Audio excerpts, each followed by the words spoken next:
The home of the Vikings was a wild land, and it still is. Here, Nordic warriors fought, died, and explored. Their legacy inspires today's adventurers. Now, a walk on the wild side, a spectacular seaside journey from the bustling south, through the fjords, and up to the Arctic north. This is the coast of the Vikings, as seen by their gods.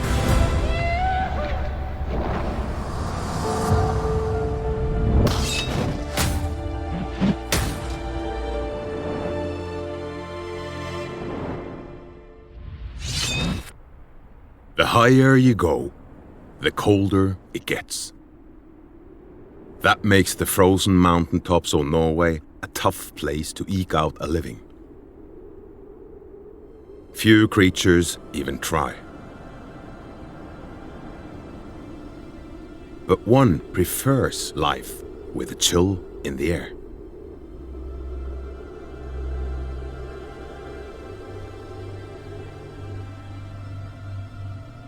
Muskoxen climb high.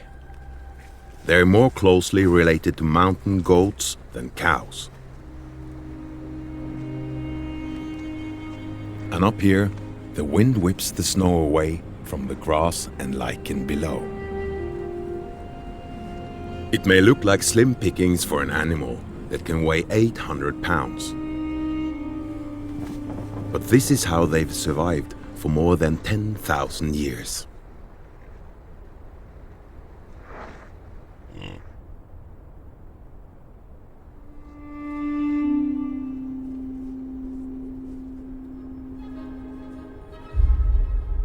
Hanging in the higher climbs can be a good way to avoid predators.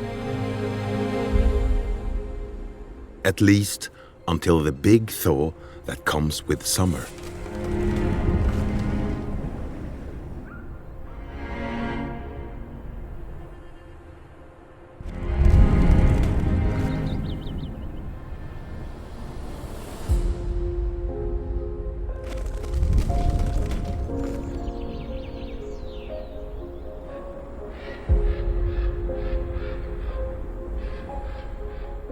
Now, the mountain trails open up, including one of the most famous in the world.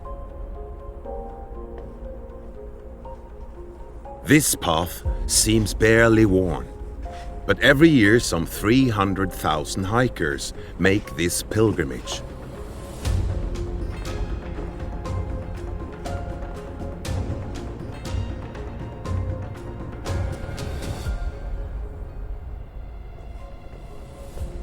Two and a half hours of breathtaking views.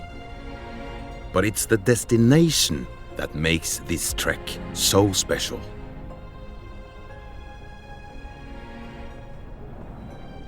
Buck up and face the giddy heights. Walk along the edge of sanity. And you're rewarded with a religious experience, at least in name. This is Pulpit Rock. One of the most famous escarpments on the planet. Pulpit Rock juts out 100 feet from the side of the fjord. And it's so named because it looks like a church lectern. The first tourists came here in 1900, and they've been coming ever since. It's been called the best viewing platform in the world, and it was seen by millions in the climatic scene of the 2018 Mission Impossible movie.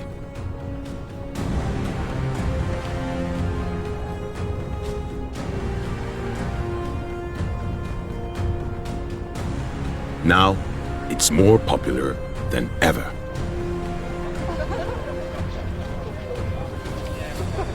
Visitors cram onto a natural platform less than half the size of a football field. The drop down? A dizzying 2,000 feet, 800 feet higher than the Empire State Building. This is just one special feature in a coastline that commands respect and inspires adventure.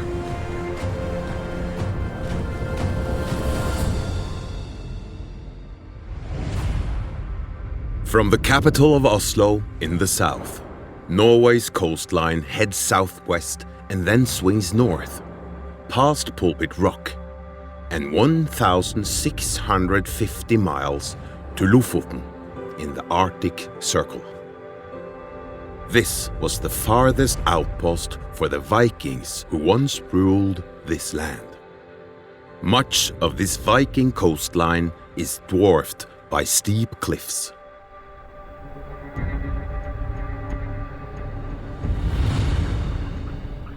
One creature is at home both above and below these lofty heights.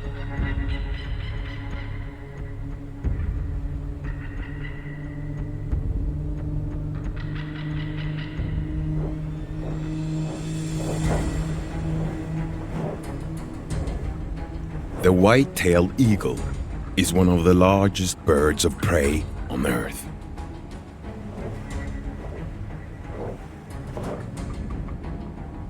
Its specialty? Fishing.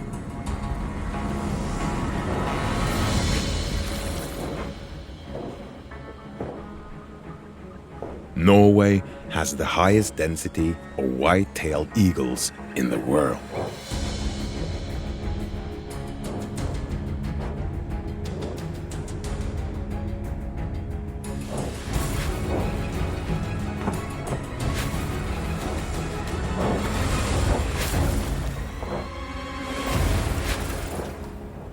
They need as much as a pound of food a day, each.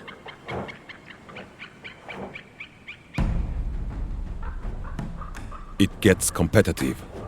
The younger birds don't have their white tails yet, but they still jump in on the action.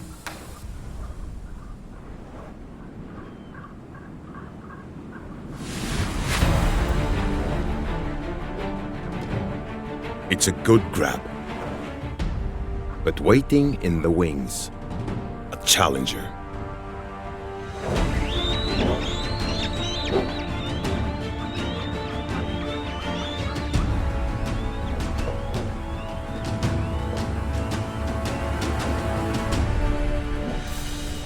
The catch goes down,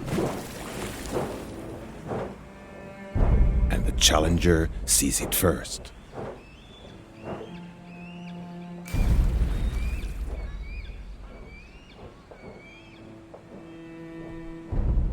Now, rather than risk a counterattack, he takes it to go.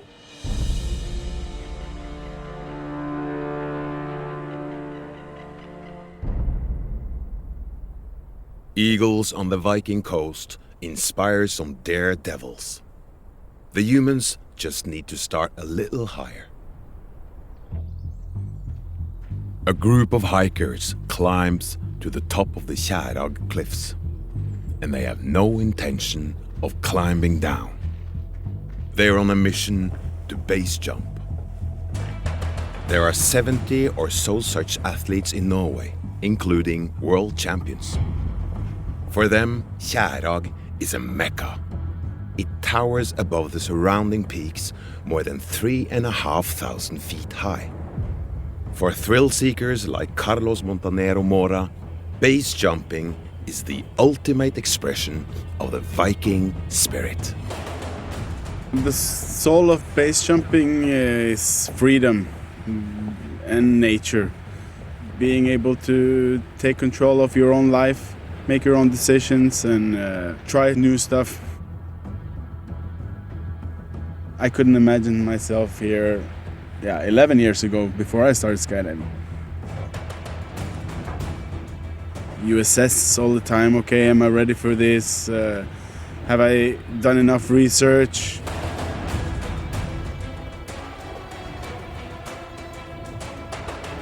Is this within my skill level? And if all those answers are yes, then we start walking. Try to keep a level head, think about this could go wrong, what do I do then? Have I done everything I can to make this a safe jump? And if that checklist says yes, then the only step is to jump. The danger and the risk is always there, no matter what you do, how safe you do it, the risk is always there. So when I get to the edge, I assess the winds, assess who I'm with, my own inner feeling. Just, do I feel comfortable doing this today?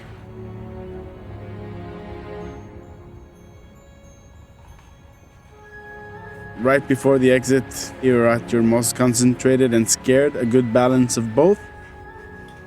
I do a count.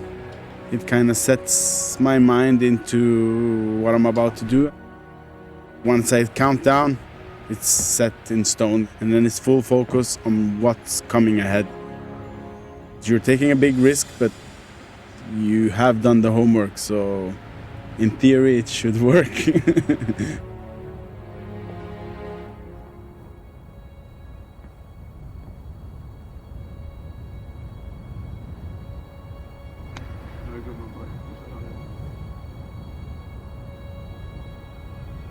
You ready?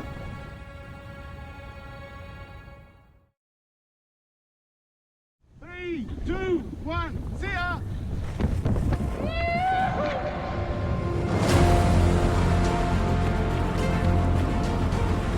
There's a complete feeling of freedom because you're not attached to anything, literally. You're falling, you're weightless, you're unable to focus on anything else than the present moment, and that's where the freedom lies.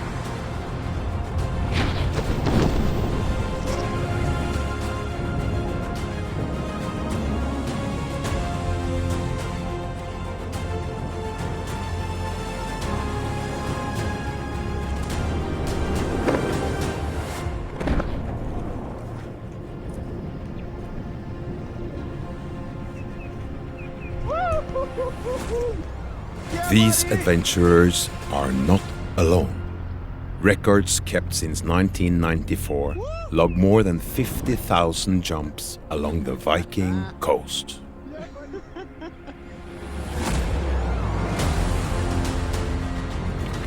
You can plan everything out, you can do everything right, and still something can go wrong. No one can guarantee you that this jump will be safe, ever.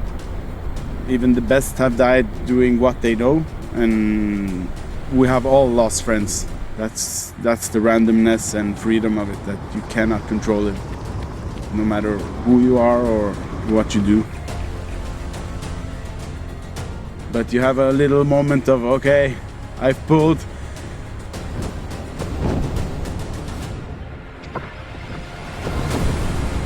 Oh, there it is. Thank God. Thank God. It's a huge relief, joy, and a new focus. Now I have to land. Depending on the suit, it's around 30 seconds of flight time before these base jumpers pull their chutes. They get to punch through the clouds like a bird. All going well, that is. For those who live in Norway, such encounters with nature are never far away.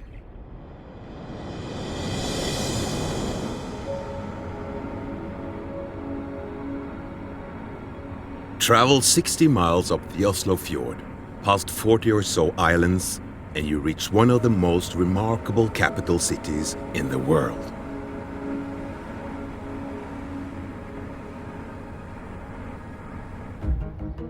Oslo is often labeled one of the most expensive places to live on the planet, but it's also been ranked number one for its quality of life.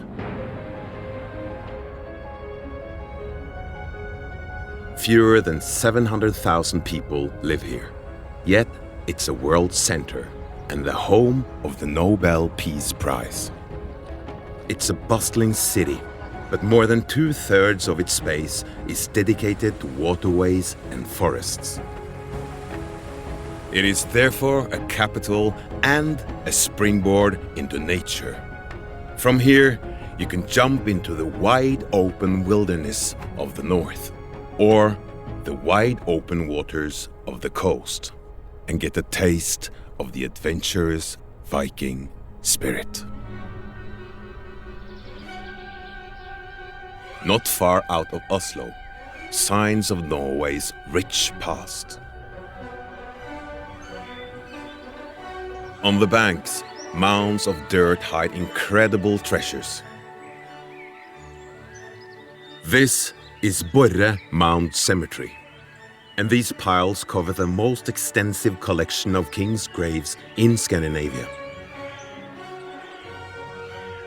Others nearby watch over the crops. Buried with the royal remains, archaeologists have found ornaments, some buildings, and even the first ever excavated timbers of an ancient Viking ship. All of this to accompany Nordic nobles on a sunset journey into Odin's Valhalla. Death for the average Viking came after just 30 or 40 winters.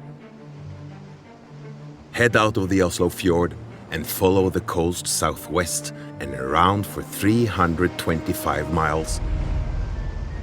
And you find a unique symbol of the Viking past and its incredible violence.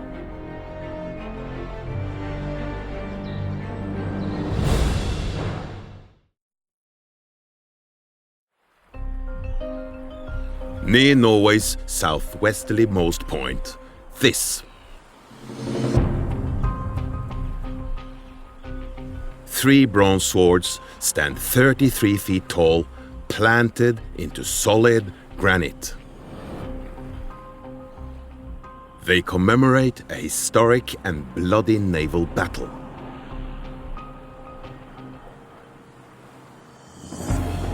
In the 9th century, several kings faced off against each other in the Battle of Hafrsfjord, and one of them emerged to rule all of Norway, King Harald Fairhair. Harald's rise marked the beginning of Norway as a single kingdom. And few rulers were as notorious as the king's son and successor, Erik the First Bloodaxe. The Bloodaxe part of his name he earned by murdering 5 of his brothers.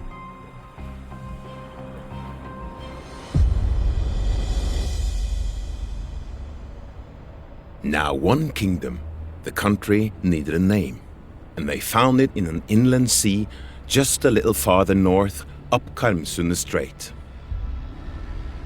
Most countries are named after their ethnic group or land areas, but Norway is named after this shipping lane, a natural protected passage that leads north.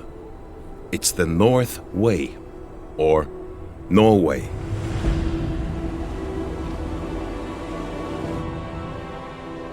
On its islands, kings drowned those accused of witchcraft and wizardry.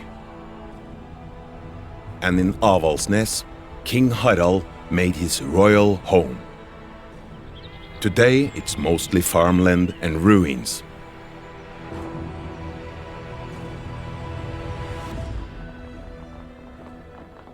But reconstructions of a longhouse, a roundhouse, and a boathouse for Viking warships are still here.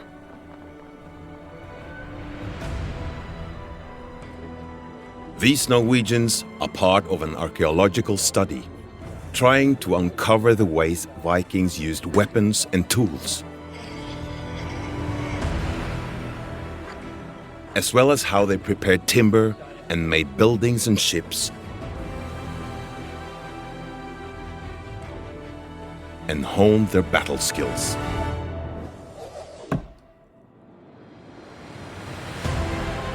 All Viking men learned to fight, and many of the women.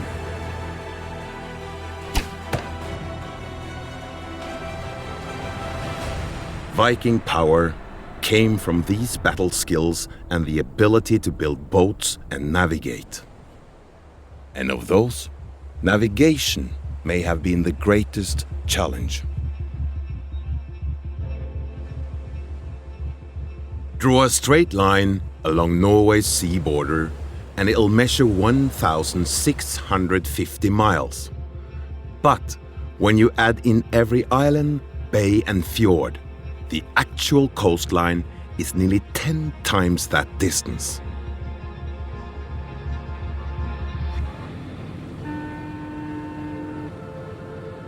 In this land of natural straits and channels, boats are connectors.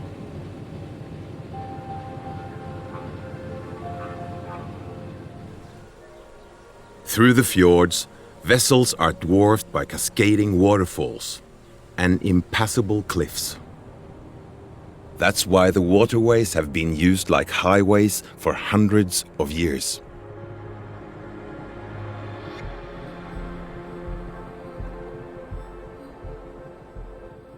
Towns like Lysebotn are quaint harbors, and they have long been gateways to an often frozen interior.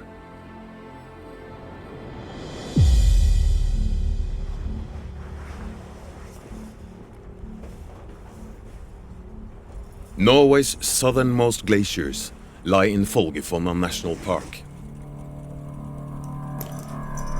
And in places, the ice is 1,300 feet thick. Around 14 feet of snow falls up here every year. But on a good day, this area is an adventurer's playground. We have the sun out right now, beautiful day. Next week we can have a rampant blizzard up here, and it's almost like it's changing mood. Snorre Gimse Storro is a glacier guide.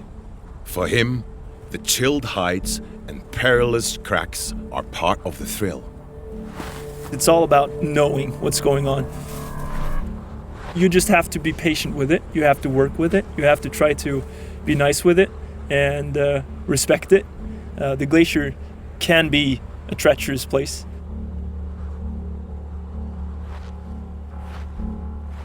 When you have the snow laying on top, all of those things are hidden. So you end up really walking over snow bridges, which might be very, very thin. You don't know. You have to read the glacier. You have to know what to look for. You have to know what you're looking at in the landscape. The reward is the glacier itself. It has a mystique to it. It's nature that is constantly changing. And every single time you are up here, there will be some slight changes. So it's that excitement of seeing new stuff all the time and seeing new things pop out, hearing the sounds. And if the sounds atop the glacier fail to impress, wait till you hear what's going on below.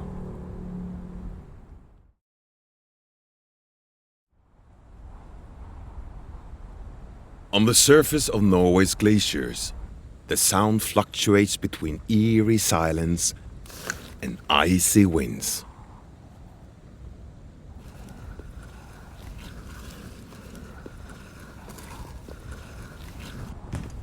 But down below, glacier guide Snorre Gimse Storro hears something different.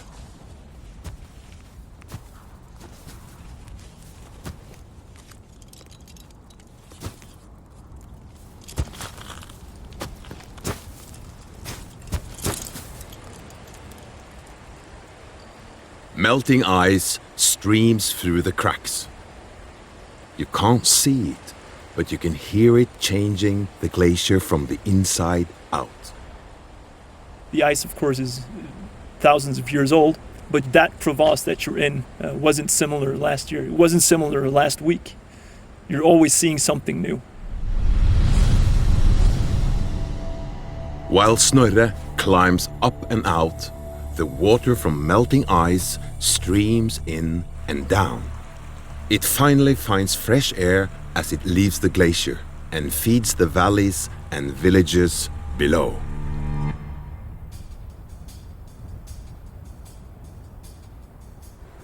The towering fjords in between present their own climbing challenge. But no need for crampons here.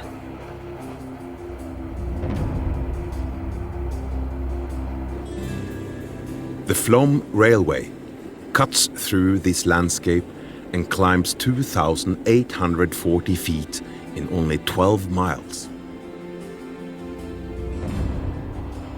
That makes it one of the steepest railway climbs on the planet. And it's been ranked the #1 railway experience in the world.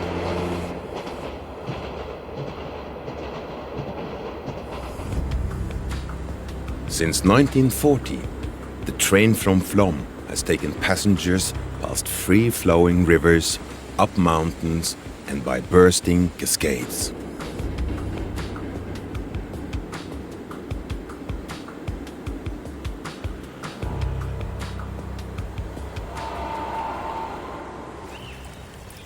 It's perfect habitat for one of Norway's more elusive inhabitants.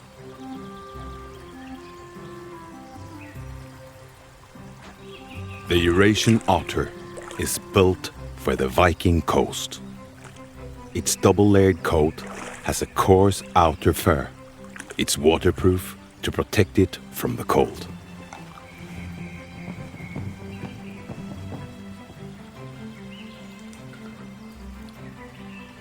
And it's just as content by salt water as it is by fresh. As long as it can still find a stream now and then to down a drink and wash. Its dense bones help it sink into streams, where it can hold its breath for up to 4 minutes. Enough time to snag some lunch.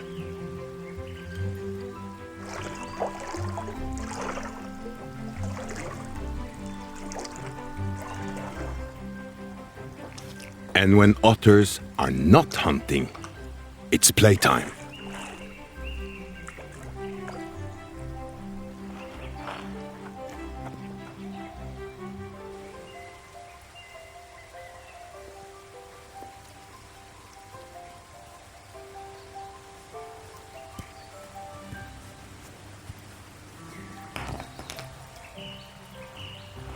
Illegal trapping and killing, along with pollution and net entanglements, have put otters on the near-threatened list.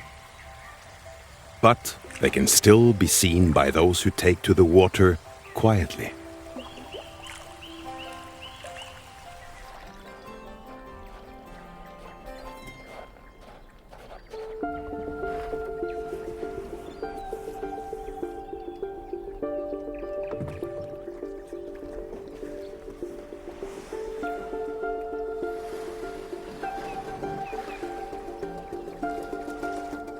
This fjord in central Norway dwarfs kayakers. They call this a paddler's paradise. Erwin Medgia liked it so much during his vacation in 2005 that he stayed on and now guides others. I came, I fell in love with the place, and I just decided to stay.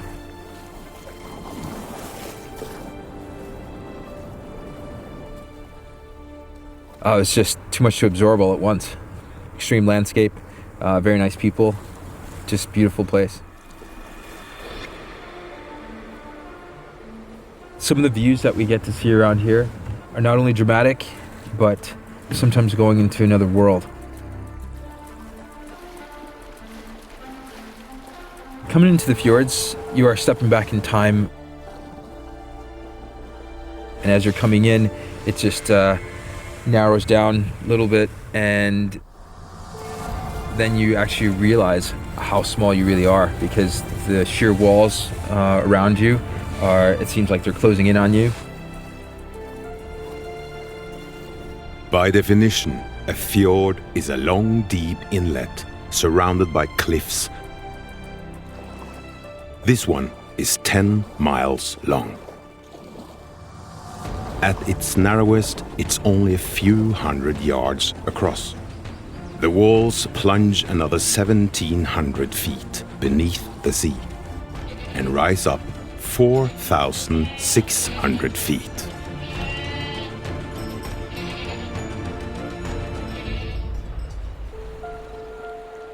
But trek up above and you soon find farmland.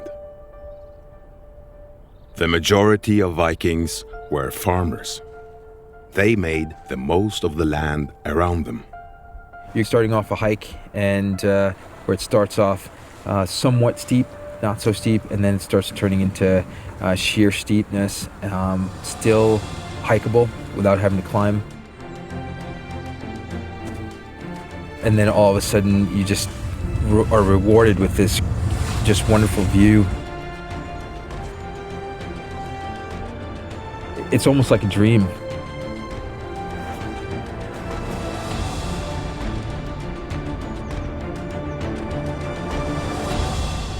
This dream can also be a nightmare for travelers in a hurry. Road builders must get creative to overcome fjords, peaks, islands, and a maze of waterways. So just a little farther north, they built a modern marvel that's been called Norway's greatest construction of the 20th century. This is Norway's world-famous Atlantic Ocean Road.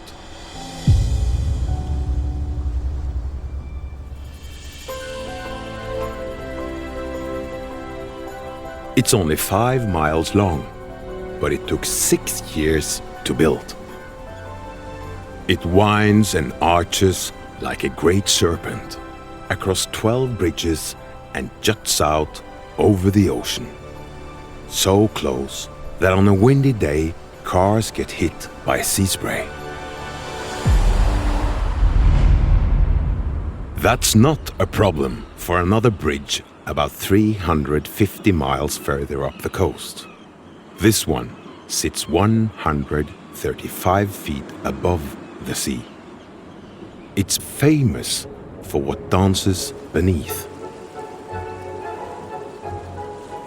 The swirling, twirling pirouettes below are from one of the world's strongest currents. It rips through this strait in Saltstraumen, forming mighty whirlpools 30 feet across.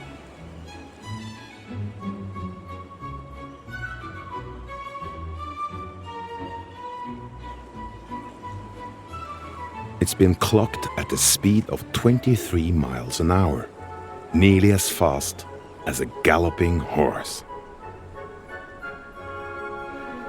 But for the most spectacular water flows in Norway, you don't look down, you look up.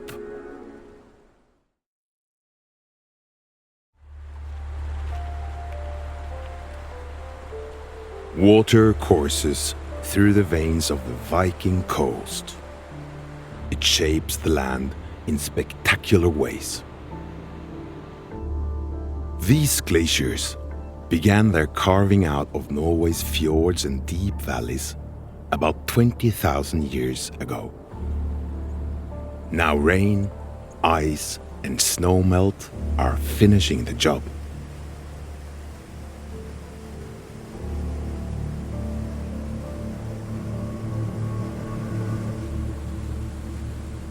Some waterfalls plummet more than 2,500 feet.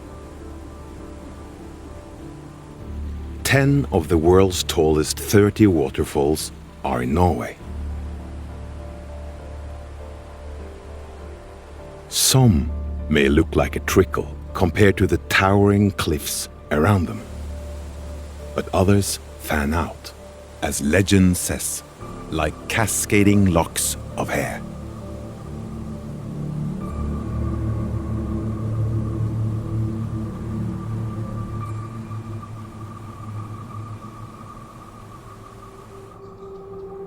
his flowing water carves the landscape until every winter when nature turns off the tap.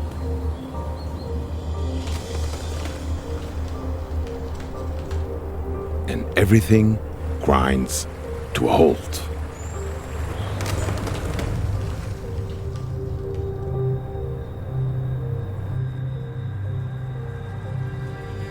Vikings quickly learned how hard the winters here can be. But there's one place where the water never freezes.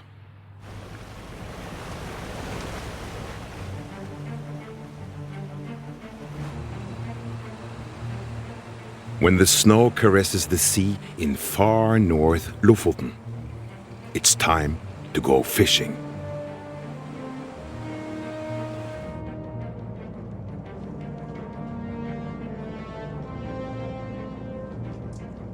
Winter brings a great migration of cod to Norway, and anglers head out in traditional fishing boats called a sjark. Cod are bottom dwellers, and here they hang out on the continental shelf. Right now, they've just spawned, with the females laying between 20 and 30 million eggs each. The time is right for sports fishermen to strike.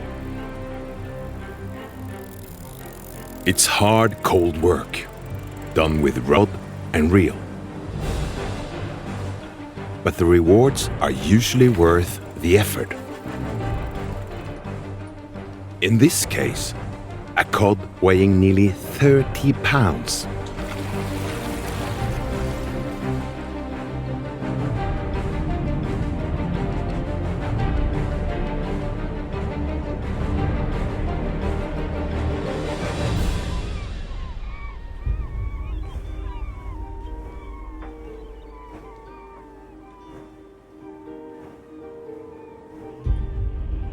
Commercial boats are here too, using long lines that stretch out for miles. Big cod eat one thing: other fish. So these commercial lines are baited with mackerel, herring, and squid. Dragged through a crowd of cod, the bait is irresistible.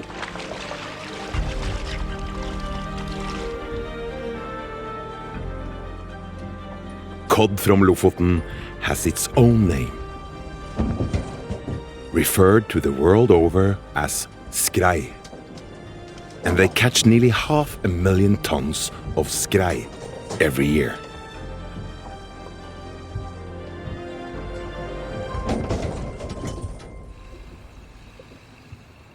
Back on shore, the fresh meat is sent to markets in the United States and Europe. But the real genius is what they do with the heads and tails.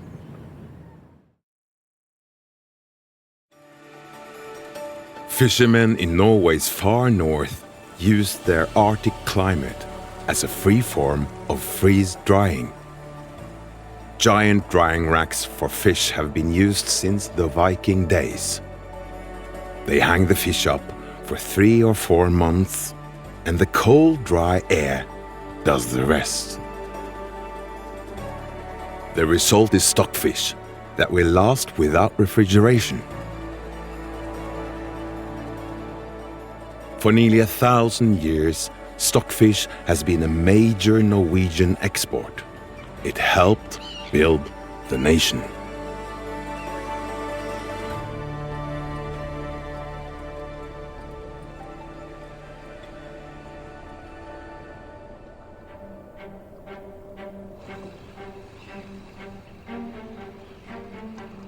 It's cod that allowed the Vikings to settle and stay in Lofoten. It was their northernmost outpost.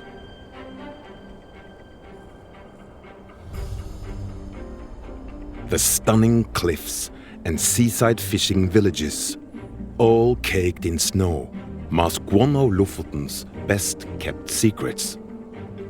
The water is relatively warm. Despite these islands being in the Arctic Circle, the Gulf Stream keeps the ocean here well above freezing.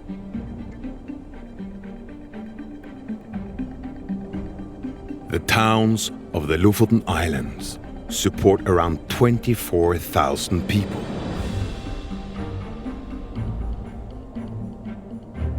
They must still deal with winter on the roads, and they do it with modern machinery.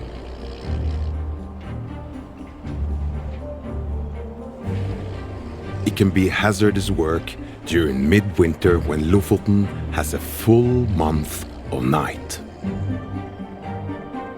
But their work in this part of the Viking Coast may still be illuminated by spectacular displays of the Northern Lights.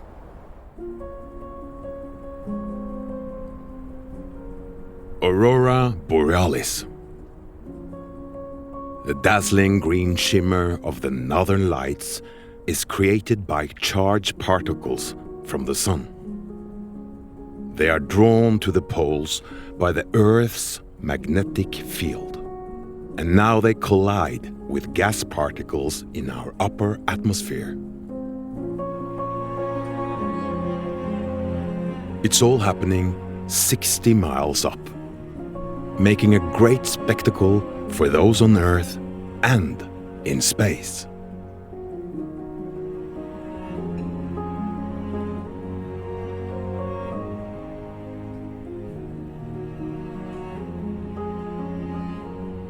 Some say the Vikings believed the lights were the armor of the Valkyrie Virgin warriors, who escorted the dead from the battlefield to the heavens.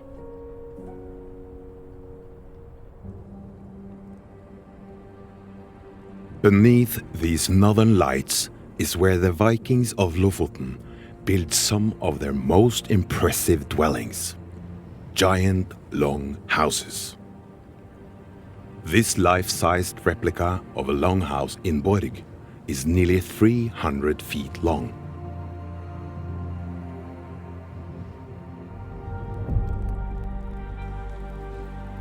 Norway's most formidable chieftain lived here.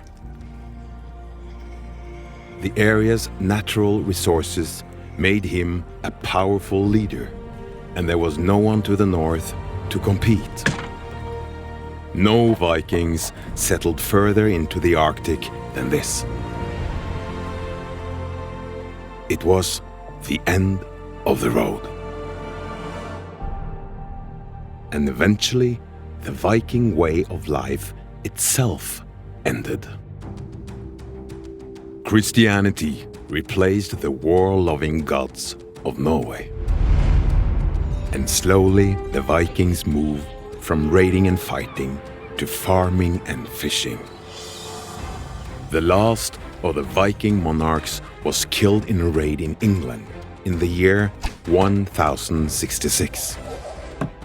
What remains now are symbols of the Viking past: a rugged coastline, wild inhabitants, and an irrepressible spirit of adventure.